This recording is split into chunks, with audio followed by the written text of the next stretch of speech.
Vivemos tempos difíceis, negros, como lhe chama Miguel Sousa Tavares, que esta semana faz a leitura de um cenário político que alastra mundo fora, o crescimento imparável da extrema-direita. Seguimos a rota destes tempos de mudança que começam na Europa, passam pelos Estados Unidos e têm paragem obrigatória em Portugal. Vamos a mais um episódio do podcast Miguel Sousa Tavares de Viva Voz. Eu sou a Paula Santos.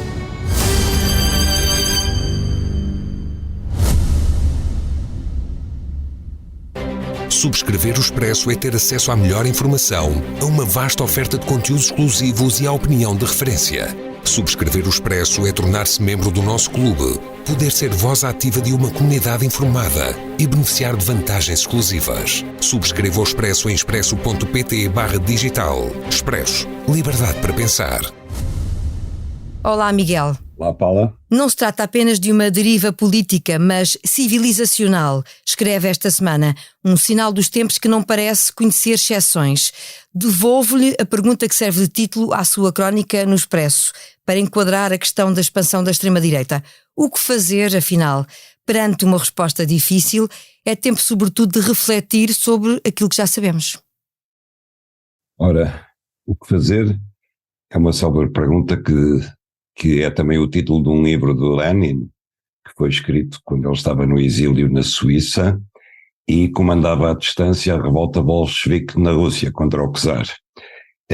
No tempo, o bolchevismo era um movimento triunfal que acabaria por triunfar na Revolução de Outubro de 1917, e hoje em dia eu refiro-me a um movimento de sentido contrário politicamente, mas também galopante, que é o avanço da extrema-direita na Europa e no mundo ocidental, das chamadas democracias liberais.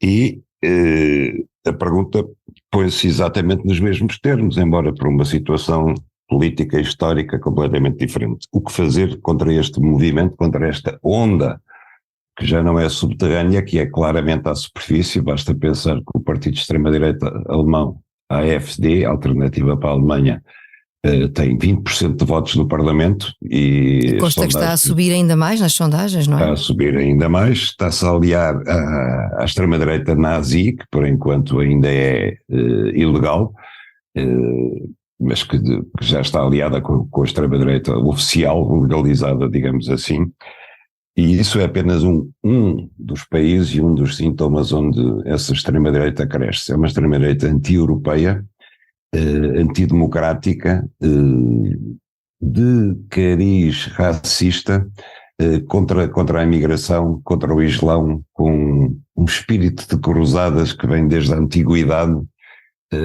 assente na supremacia da raça, do nacionalismo, da ideia de pátria fechada sobre si própria, e que, portanto, contesta tudo aquilo que são os valores europeus, tudo aquilo que é a interdependência política dos Estados, a cooperação, as políticas comuns em matéria de ambiente, em matéria social, em matéria económica, tudo aquilo que no fundo é a construção europeia e a construção democrática que foi feita desde o pós-guerra até os dias de hoje. Um processo civilizacional, por isso é que eu lhe chamo civilizacional e não apenas político. E este não é um fenómeno que se esgote longe disso na Europa, na Alemanha, não é? Não, nós temos o nome de Trump nos Estados Unidos, que é extremamente preocupante quando nós pensamos, por exemplo, que houve uma sondagem feita junto dos estudantes universitários americanos e um quarto deles, 25%, declarou que não achava que o sistema democrático fosse uma coisa particularmente importante. Não se importaria de viver noutro sistema, que não fosse uma democracia. Ora, isto é a nível da juventude, são estudantes universitários, estamos a falar não apenas da camada mais jovem americana, mas da mais instruída, dos que estão nas universidades. Portanto, isto é o futuro. Se 25% dos jovens instruídos acham que a democracia já não é uma coisa determinante, já não é um valor em si mesmo, já não é um sistema que não possa ser contestado, a base de tudo o resto, então imagine-se agora todo o outro setor da sociedade americana que acha que, basicamente, que democracia é poder andar com uma arma na mão, é poder ter uma situação económica próspera, é não ser incomodado pelos imigrantes que atravessam a fronteira do México, etc. Como é que acha que se pode ter chegado a este quadro de valores completamente diferente nos Estados Unidos, na Europa e pelo mundo fora?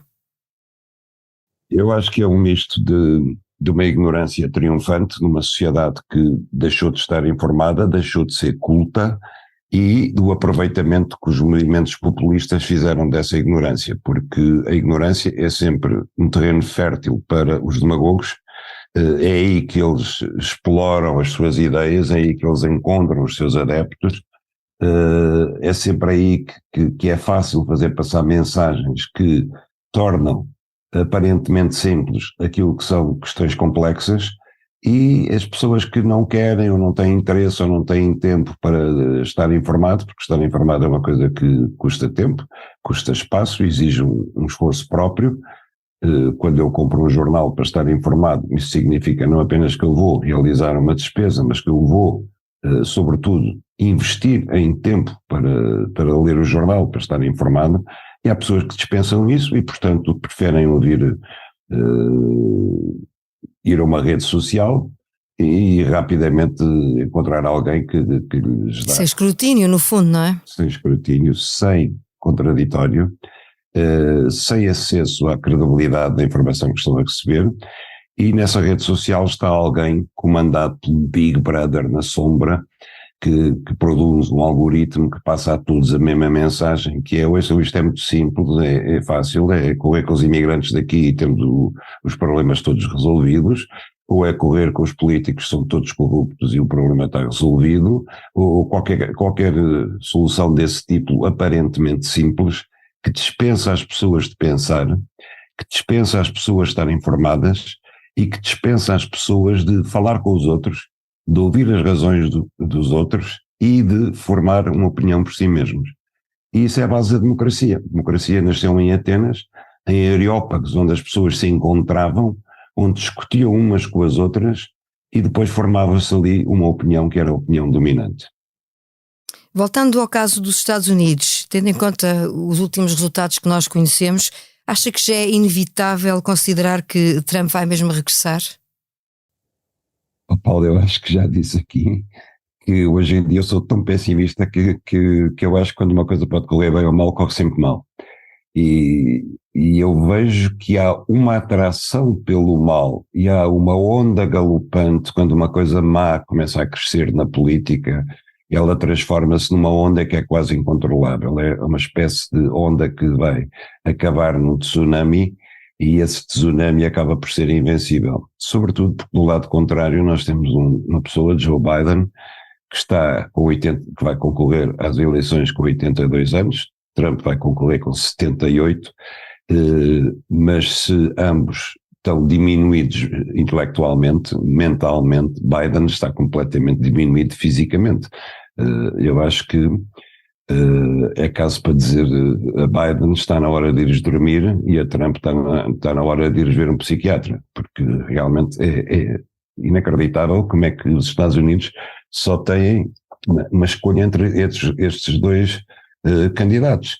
Agora, se não fosse Biden a concorrer do lado democrata, se houvesse alguém pelo menos mais novo, porque Biden até foi um presidente razoável, o problema da idade é que é determinante e do aspecto físico dele. E a imagem nestes casos é fundamental, completamente, não é? Quer dizer, a imagem é fundamental e estranhamente ou não, é impressionante o diabo que encarnou em Donald Trump e ele de facto não envelheceu nada nestes 5 anos que já passaram, pelo contrário parece cada vez mais novo, embora mentalmente esteja claramente perturbado. Eu acho que não é já só um caso de maldade intrínseca, é mesmo de insanidade mental que atravessa a cabeça daquele senhor. Com estas políticas de que falámos há pouco, nacionalistas, de exclusão de apoios à imigração e cada vez mais de confrontação à imigração, cava-se um fosso maior entre países, continentes, entre ricos e pobres. Ainda vamos a tempo de reverter esta tendência e há alguma solução para o fazer? Eu não sei, por isso é que a minha pergunta do título é o que fazer, quer dizer, porque eu próprio não sei. Eu escrevo que nós não sabemos exatamente determinar as razões, a origem deste mal. E como não sabemos dizê-lo ao certo, é difícil de combater isto. Sabemos ver algumas das causas, alguns dos erros cometidos para evitar que esta onda tenha crescido até este ponto. Agora, as razões profundas do mal são difíceis de encontrar. E, sobretudo, é muito difícil dizer às pessoas o seguinte: nós somos 7,2 bilhões hoje em dia no planeta. É muito difícil continuar a fazer promessas de que a vida vai ser cada vez melhor, porque não vai, é impossível. É impossível garantir às gerações futuras que os seus filhos e os seus netos vão ter uma vida melhor do que eles próprios tiveram. Porque o planeta está a esgotar-se em todos os domínios e, portanto, ao contrário do que estes nacionalistas imaginam, só soluções comuns, guiadas pela lógica, pelo bom senso e pela consciência de que os recursos do planeta são finitos, é que é possível encontrar soluções. Mas essas soluções dificilmente, ou mesmo impossivelmente, garantirão que as futuras gerações poderão viver melhor do que nós vivemos. Para salvar o planeta, nós sabemos que é preciso poupar em muitas coisas a que estamos habituados, não é apenas nos consumos primários, mas nos consumos de bens de luxo que estamos habituados a ter e a viver com eles, e isso implica viver pior, ou pelo menos viver com menos comodidades do que vivemos até aqui. E essa perspectiva é difícil de passar, nenhum político, nenhum líder se atreve a pô-la no discurso público e dificilmente as opiniões públicas a aceitarão. Não é popular, naturalmente. O combate a estes fenómenos de crescimento político tem sido sobretudo protagonizado pelas forças de direita, que acabam fragilizadas e a perder terreno. O Miguel aponta, no entanto, responsabilidades à esquerda, que deixou a direita sozinha com a tarefa. Quer explicar?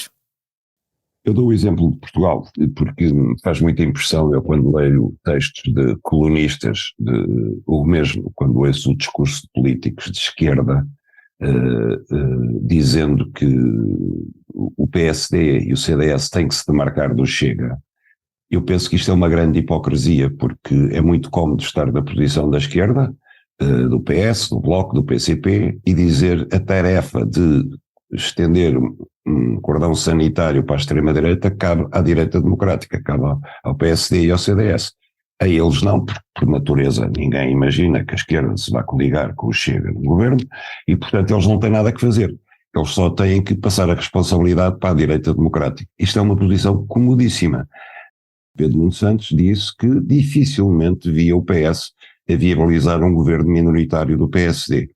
Ora, isto de facto é uma posição extraordinariamente egoísta, extraordinariamente cómoda e equivale de facto a não combater o Chega. Porque se o PS não viabiliza um governo minoritário do PSD, mesmo que esse governo ganhe as eleições, isso significa que o PSD, a AD neste caso, só restam duas hipóteses. Ou faz uma coligação com o Chega para poder governar, ou não faz coligação nenhuma e não pode governar.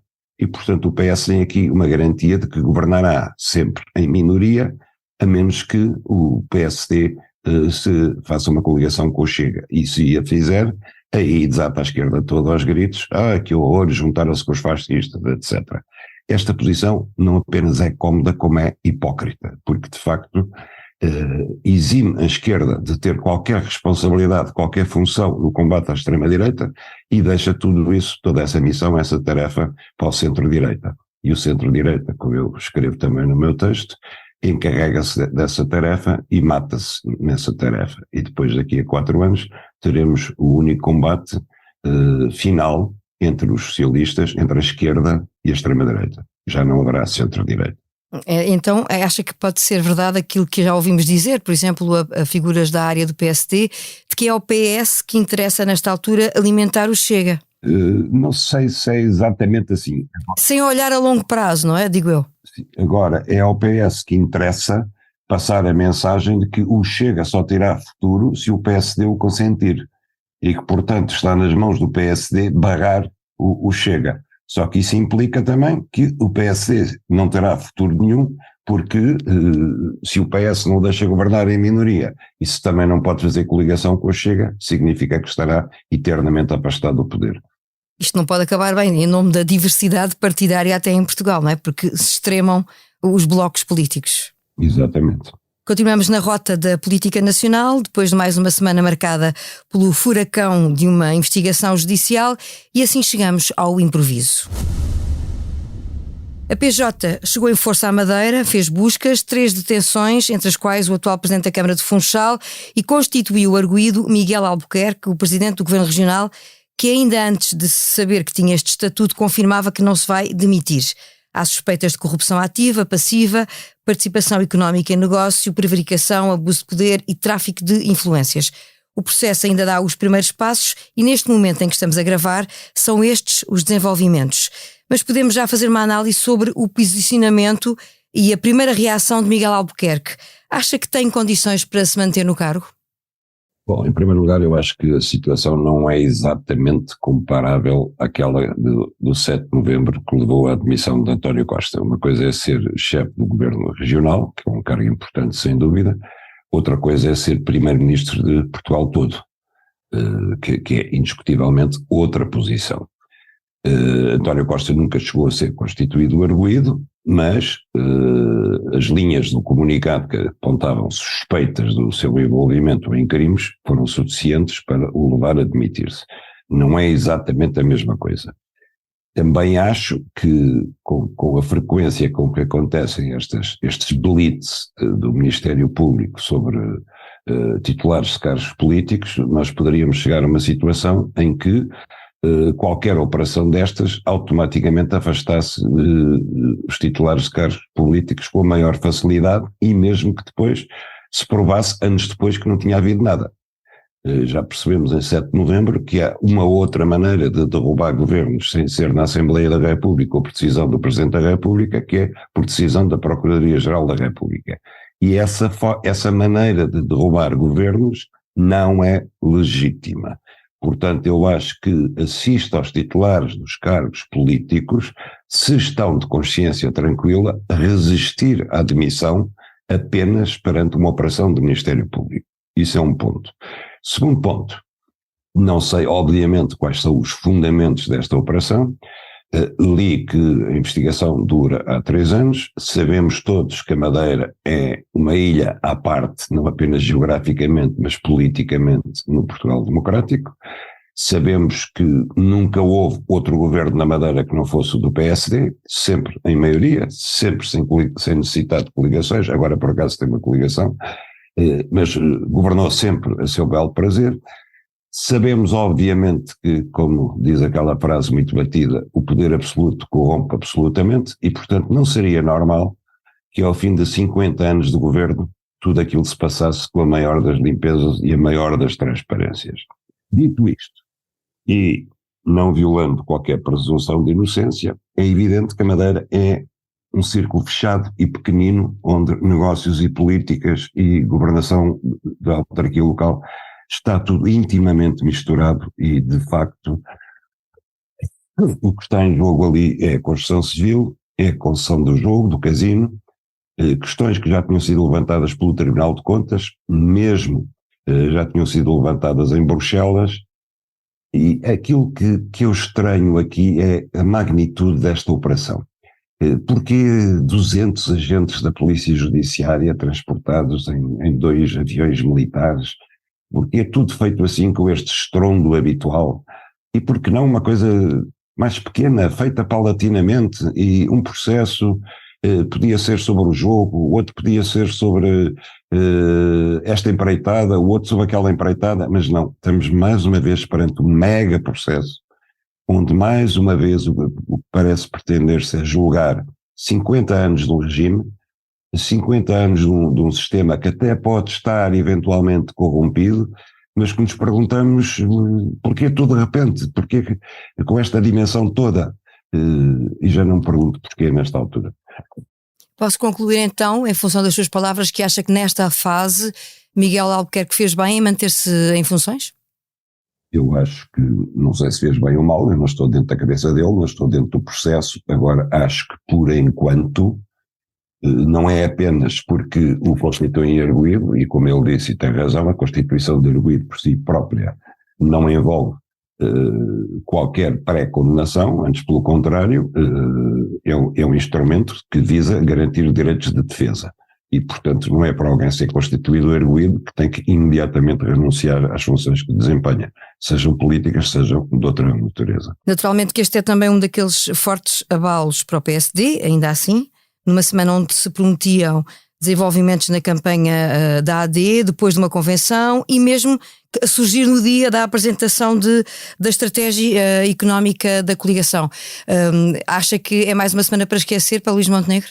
Eu acho que ele, de facto, não tem tido sorte, porque quando está a recuperar o palco, aparece qualquer coisa para o tirar lá de cima. E há sempre alguém, alguma coisa, ou nas franjas do partido, ou exterior ao partido, que parece que interrompe a descolagem do foguetão em direção ao céu que ele pretendia ter lançado. Ontem foi um dia muito importante, anteontem, para o PSD, com a apresentação do seu cenário macroeconómico. No dia em que houve este blitz sobre a Madeira, no dia em que seriam apresentados os candidatos da Madeira à Assembleia Legislativa, e é evidente que a operação do Ministério Público caiu como uma bomba e apagou tudo isso. Paula, deixa-me só dizer uma coisa que é importante, porque há uma diferença em relação à operação Influencer, e essa diferença não é pouco importante para quem segue as questões da justiça com atenção. É que esta, contrariamente à operação Influencer, é uma operação comandada pelo Ministério Público, como é óbvio, mas desencadeada pela Polícia Judiciária e não pela PSP. O que significa que estão feitas as pazes entre a Procuradoria-Geral da República e a Polícia Judiciária, e que a Judiciária também não quis ficar para trás nestas operações. Outros tempos. Perante todas estas dúvidas, perante o mundo que vivemos, com tantas questões e interrogações, fica a pergunta: o que fazer? Esta é uma reflexão que se impõe neste episódio mais um do podcast Miguel Sousa Tavares de Viva Voz. A sonorização está a cargo do João Martins. Para a semana, já sabe, voltamos a olhar para a atualidade.